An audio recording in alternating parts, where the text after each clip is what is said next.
Vice President Kamala Harris is drawing criticism after she attended a bowl game where her alma mater, Howard University, made its debut. She called the game a celebration of historically black colleges and universities' culture and excellence. Social media lit up. One user wondering how the borders are. Kamala Harris has time for this, but not the southern border. Another is asking, is there a more hateable? Yeah, that's weird. It's spelled wrong. Hateable VP in history. Oh.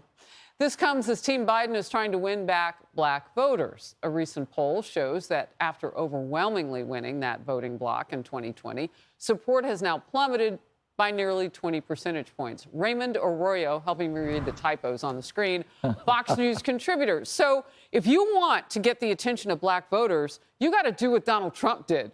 You got to knock down unemployment, yes, and bump up, the ability to get a job and increase the opportunities out there. That's how you do it. I don't know if an HBCU bowl game does it, but I'm sure it was fun. Well, it might have been fun, but it's ineffective. And she thinks that's reaching black America. You know what reached black America?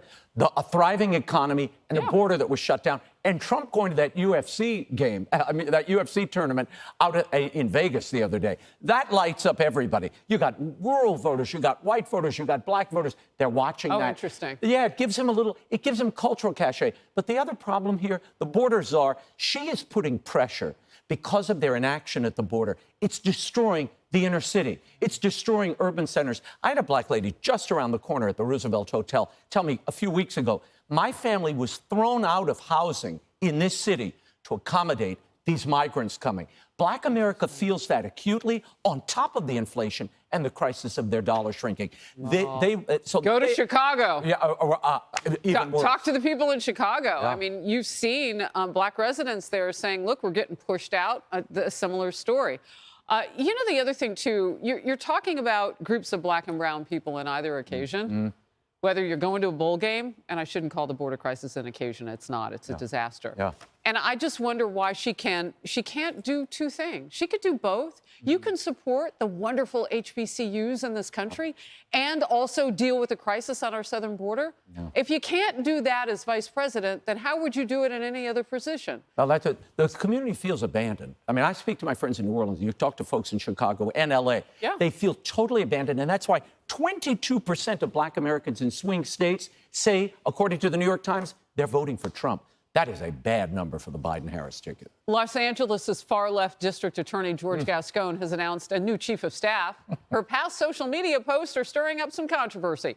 Former public defender Tiffany Blackwell got the promotion last week, and critics point to her post pushing to defund the police and calling the Los Angeles Police Department, and this is a quote, barbarians. And she said that prison is obsolete. One candidate for Los Angeles County District Attorney said this. George Gascon and his now chief of staff, Tiffany Blackwell, someone who views police as barbarians, are being refused to actually accompany the victims at those parole hearings. God help the victims right now. We need to get rid of George Gascon in the 2024 election. Help the victims. It's been going on for years there.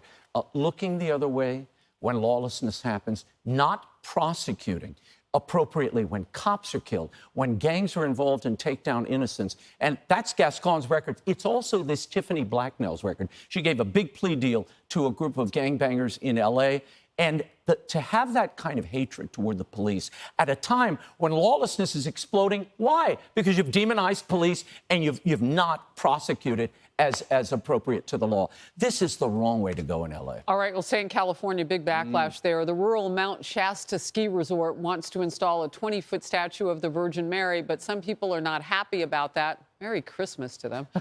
Critics say it disrespects the area's Native American history. Others say keep religion out of skiing.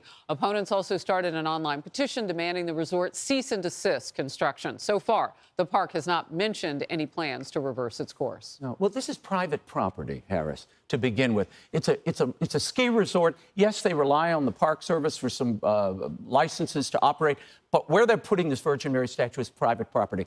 I don't know about you. I think I do know what your take on this is, but displays of faith, expressions of faith on private property, totally legitimate. We need more of that, not less of it, particularly at a time where people of faith, Christians in particular, the Judeo-Christian expression has been receding from the public, and you see what happens. Chaos ensues. I like that they're putting up this statue as a sign of their faith. And if you want to put up a Native American I was just going to say, do it. Have at it. Let's do more. More is better. You bet. It's yes. like freedom of speech. Oh, freedom of religion. We do what have that. concept. Yeah, absolutely. Good to see you. Always great to see you. Merry right. Christmas. Thank Harris. you. Merry Christmas to you as well. Hey everyone, I'm Emily Campagno. Catch me and my co-hosts Harris Faulkner and Kaylee McEnany on Outnumbered every weekday at 12 p.m. Eastern, or set your DVR. Also, don't forget to subscribe to the Fox News YouTube page for daily highlights.